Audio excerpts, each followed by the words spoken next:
Mesdames, Mesdemoiselles, Messieurs, soyez les bienvenus. Quel plaisir de vous retrouver pour ce nouveau numéro de Focus. Focus spécial. On va rester, comme lors du précédent numéro, à Haïti. Haïti sur scène, on va dire ça, puisqu'on est du côté de Paris. Vous connaissez déjà le principe.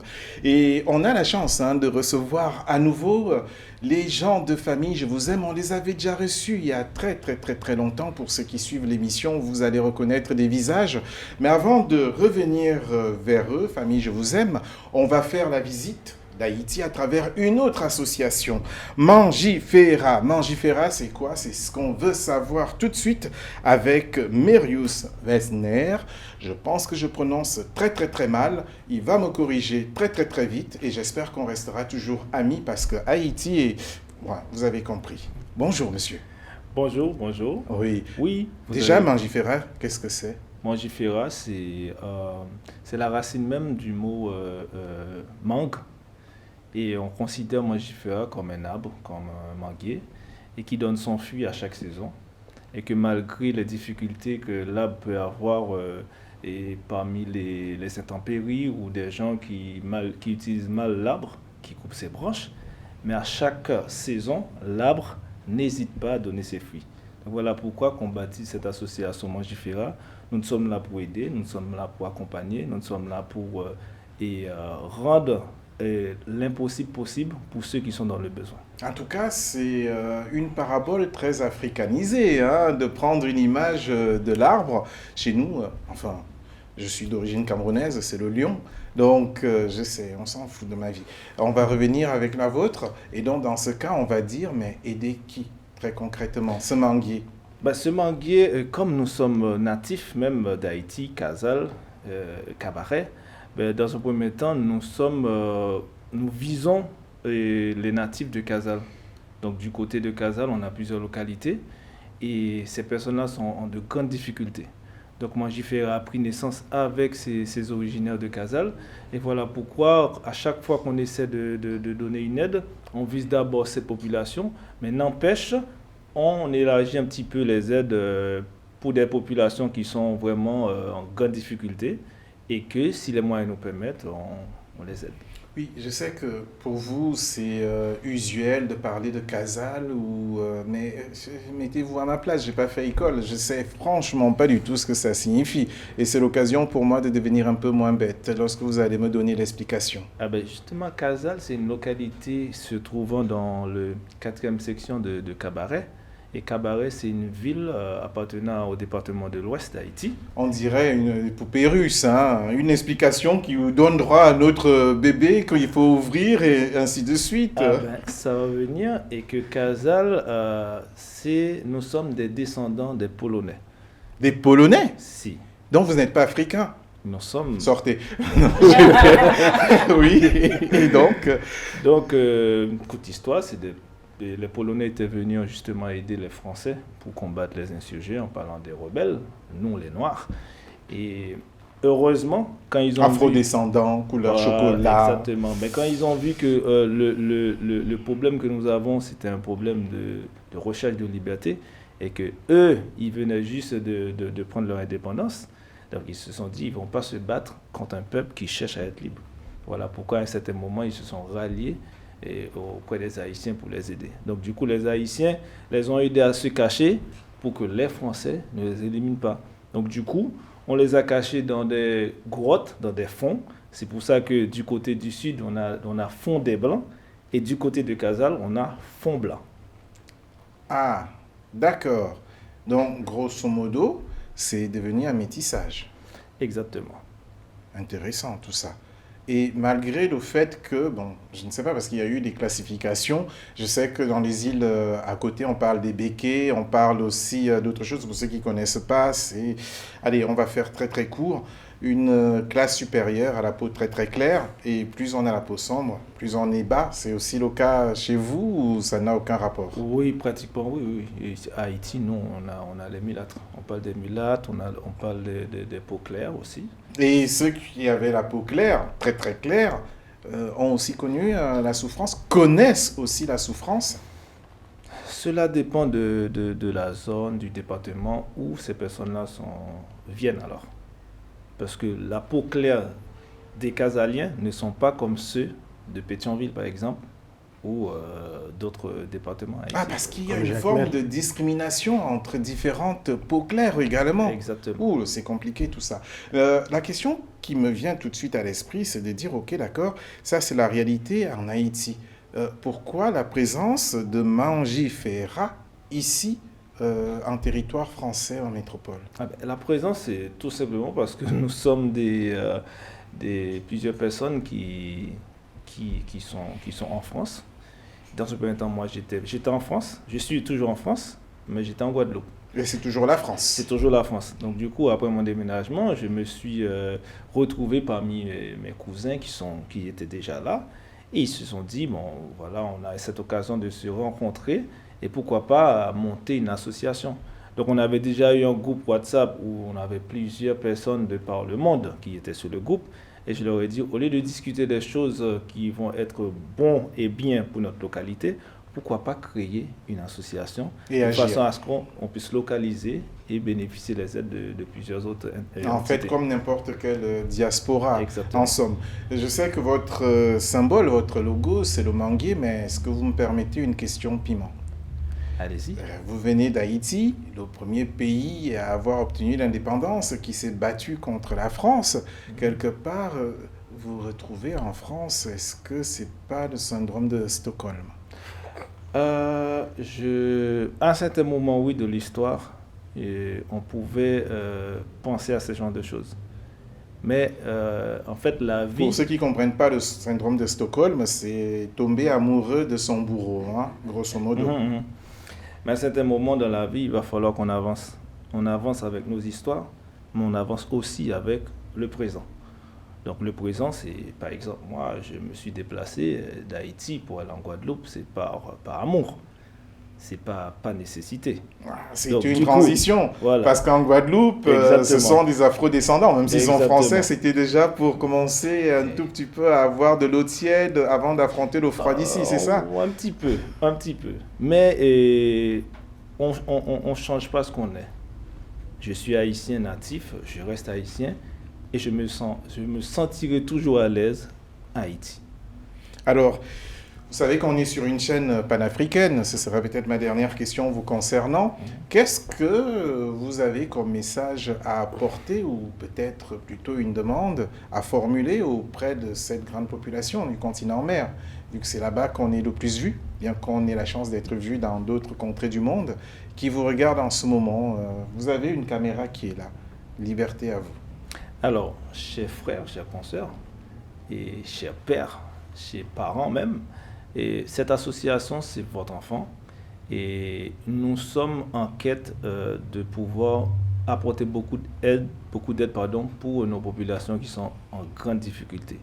Donc, si vous avez envie de soutenir une association qui localise essentiellement leur aide pour Haïti, n'hésitez pas à soutenir Mangifera, qui est le manguier.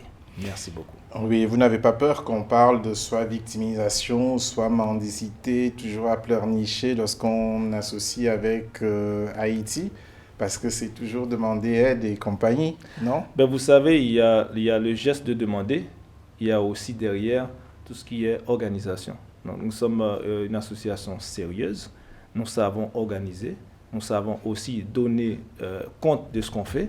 Donc, du coup, il y a un proverbe qui dit « qui demande, reçoit ». Qui demande, reçoit. J'espère que maintenant, quand je veux demander aussi « famille, je vous aime », je vais recevoir, et en commençant par sa présidente, donc Madame Merville Villa, présidente de Famille, je vous aime. Bonjour, Madame. Bonjour, Olivier. Merci de nous accorder votre présence. Merci à toi déjà de m'accueillir chez nous. Oui, chez nous.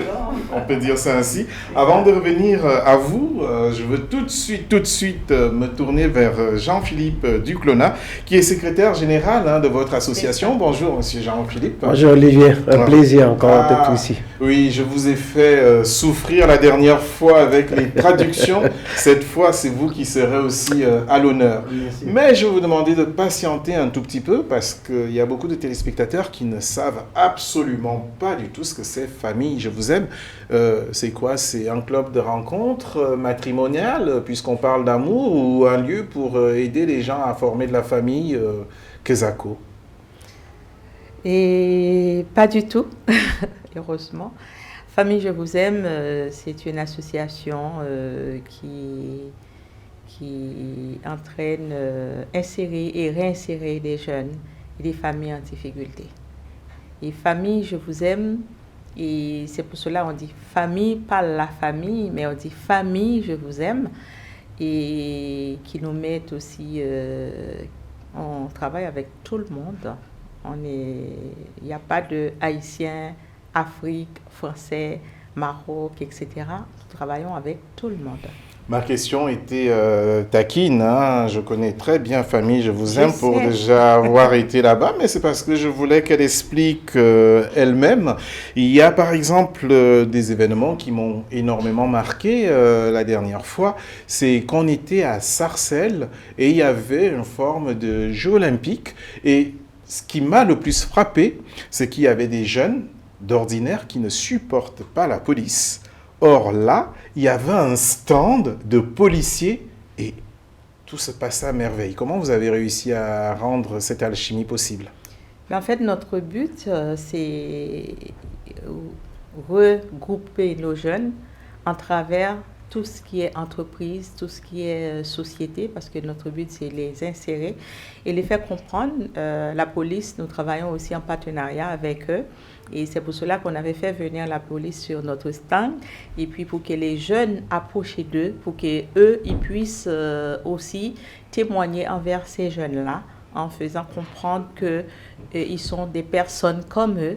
Il faut juste respecter la loi et puis rester correct dans la société. Et j'ai vu que même si vous travaillez pour le monde entier, on va dire ça ainsi, en tout cas que vous acceptez les gens de plusieurs horizons, on va d'ailleurs parler, puisque vous avez des projets notamment avec la Guinée où vous avez été, je pense que j'en parlerai un plus avec votre secrétaire général. Au Cameroun aussi, attention. Au Cameroun aussi. On va en parler, mais déjà, non, c'est pas parce que je suis d'origine camerounaise, ça n'a rien à voir. Moi, je parlais de l'Afrique en général. Mais j'ai vu que vous vous basiez sur le réseau d'Haïtiens. J'en veux pour preuve une sénatrice haïtienne américaine. Bien, avant tout, je suis d'origine haïtienne. Je suis née là-bas, je suis grandie là-bas, j'ai fait mes études là-bas. Je suis tout simplement haïtienne. Et puis, nos projets, et pour nous, c'est un immense plaisir d'aller vers nos Haïtiens qui sont en haut, qui sont au milieu et qui sont en bas aussi. Et là aussi, c'est pour cela que nous sommes aussi sur le projet de Ramsa. Et vous voyez que nous travaillons Ramsa, avec... rappelez, ce sont des femmes haïtiennes qui font du commerce avec les bouts de ficelle. Et ces bouts de ficelle, on les entend aussi par téléphone hors du plateau, parce qu'en fait, si nous, on est devant les caméras, il existe beaucoup d'autres personnes qui sont derrière les caméras en ce moment. Exact. Et une des personnes a laissé son téléphone. Voilà, pour être tout à fait sincère avec les téléspectateurs. Mais comment est-ce que vous est venue cette idée de pouvoir créer une association au service d'autres personnes? En fait, moi, mon association est basée sur mon histoire personnelle. Et c'est que je suis déjà une fille, on va dire des petites commerçantes déjà. Et une fille qui est venue dans un monde, on va dire, de la pauvreté, de la misère, etc. Mais c'est la réalité de beaucoup d'Haïtiens, c'est après ce que j'ai compris. Tout à fait. Et puis que je suis arrivée en France, adoptée par la France. Et puis j'avais eu de la chance d'arriver aussi très jeune. Du coup, quand je suis retournée au pays, c'était dans l'enterrement de mon père que j'avais trouvé des jeunes qui étaient vraiment, que je connaissais, qui est membre de ma famille. Je voyais qu'ils étaient dans des difficultés et qui ne vont pas à l'école, et c'est des jeunes qui devaient être à l'école, qui n'ont pas à l'école, etc. Et c'est là que j'ai dit, bof, je dois faire quelque chose par rapport à ce que je puisse avoir chez notre mère adoptive, la France. Et puis, quand je suis arrivée en France, et je commence à travailler l'idée comment faire. Et là, j'ai créé l'association. Et non seulement j'ai dit, bon, si j'ai créé l'association pour Haïti, et j'étais allée un peu plus loin. J'ai dit, il n'y a pas que ma famille qui sont en détresse. Et j'ai beaucoup voyagé aussi. Je vois, c'est des jeunes dans le monde. Et j'ai créé l'association internationalement. Décidément, hein, son téléphone, je pense que... Mais comme j'ai vu que les femmes haïtiennes sont extrêmement de caractère et ont un fort caractère également, j'ose pas trop demander quelle est parce que je tiens à ma vie. Une petite dernière question avant de passer vers votre secrétaire général. C'est pas du jour au lendemain quand on décide de créer une association qu'elle se met en place, surtout avec l'ambition que vous affichez. Comment ça se passe pour obtenir des soutiens, des accompagnements dans ce cas-là? En fait, du coup, je suis infirmière. J'ai travaillé à l'hôpital Anthony pendant 17 ans. En région parisienne, hein? Exact. Oui, pour enlever le nom. Non, absolument pas du tout. Okay. Il ne faut pas enlever le nom. C'est parce que nos téléspectateurs ne situent pas forcément dans leur entièreté où se trouve Anthony. Parfait. Et puis, quand j'avais arrêté de travailler, puis on m'avait donné un chèque de 45 000 €. Oh, vous allez carrément dans les détails. D'accord. Vos indemnités de travail. C'était la question, non? Oui, allez-y, okay. Allez-y. Je ne veux pas contrarier une haïtienne. Voilà. C'est ce chèque-là que je prends. J'ai créé l'association. Et puis, j'ai créé l'association avec une ambition immense. Et puis, voilà, on a élevé rapidement, que j'ai trouvé aussi des personnes, et comme M. Jean-Philippe, des personnes vraiment vers qui on va venir là tout de suite. Voilà, qui m'ont aidé, et puis d'aller élever l'association de plus en plus haut. En tout cas, c'est assez impressionnant de savoir qu'avec les indemnités de licenciement, au lieu d'investir pour sa vie personnelle, on le met dans la collégialité au service des autres. C'est faire acte d'altruisme. C'est aussi l'une des raisons pour laquelle j'ai tenu à dérouler une fois de plus le tapis rouge à l'association Famille Je Vous Aime. Et puisqu'on parle de cette association, je me tournais vers son secrétaire général, Monsieur Jean-Philippe Duclona. Bon, on se connaît, hein? Je vous ai engagé comme traducteur ici dans une précédente émission. Vous avez eu la gentillesse de le faire, mais cette fois, c'est vous qui êtes à l'honneur. Est-ce que vous pouvez nous parler de quelques projets déjà réalisés et des projets à venir de votre association? Comme vous le dites, c'est Famille Je Vous Aime. Nous instaurons, nous implantons à travers le monde et nous travaillons avec la jeunesse. C'est un réseautage. Nous faisons des activités avec nos partenaires, toutes les entreprises en tous secteurs différents. Oui, mais quand on dit partenaire, ça reste vague. Tout à l'heure, j'ai entendu Guinée, Cameroun. Est-ce qu'on peut avoir une petite idée des pays où vous avez, on dit quoi, des antennes, des implantations? Oui, exactement, des implantations en Guinée, en Cameroun, Côte d'Ivoire, Haïti, et Brésil, Équateur. Ah, ça fait quand même pas mal, hein? Ouais. Et quelles sont les activités qui sont dans ces pays? L'activité en soi, c'est toujours le même suivi, c'est l'insertion et la réinsertion des jeunes.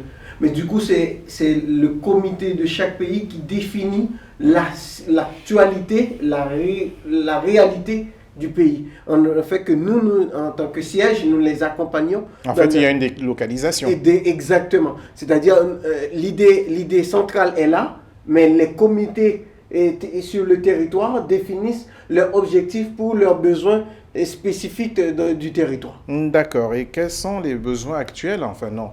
C'est une question un tout petit peu bête. Quand je dis quels sont les besoins actuels, on va essayer de faire l'entonnoir. Quels sont actuellement les projets engagés? Les projets engagés ici, c'est d'ici, dans 2 mois, nous allons voyager en Guinée avec les différents et autorités françaises, américaines et canadiennes pour organiser une 2e édition du Congrès Jeune. Donc il y a déjà eu une première édition.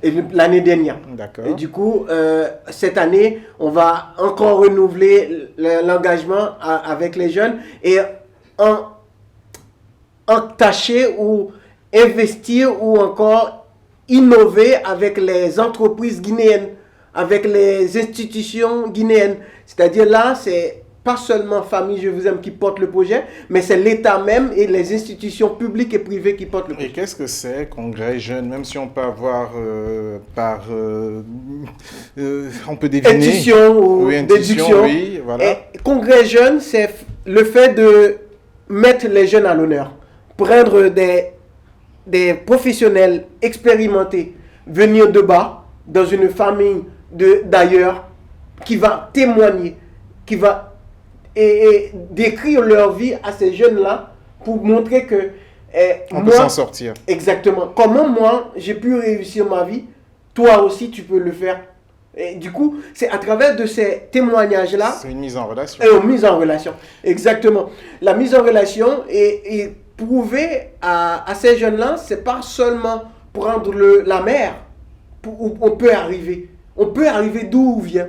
On peut arriver sur le territoire d'où on est né. Donc, ce sont des exemples locaux, alors, c'est-à-dire qu'on locaux et internationaux. Voilà. Et quand vous dites internationaux, ce sont ces personnes, puisque ces personnes-là n'ont pas forcément la même réalité que les jeunes autochtones qu'on trouvera sur place. Comment est-ce que, quelque part, ils vont s'identifier? C'est à travers... On sait que partout, il y a les difficultés familiales, les difficultés économiques. Du coup, quelqu'un qui a vécu une vie difficile pour aller à l'école, comme les petits commerçants, sa mère était une petite commerçante, avec très peu, il a pu obtenir un diplôme, il a pu voyager, il a pu obtenir une vie noble maintenant.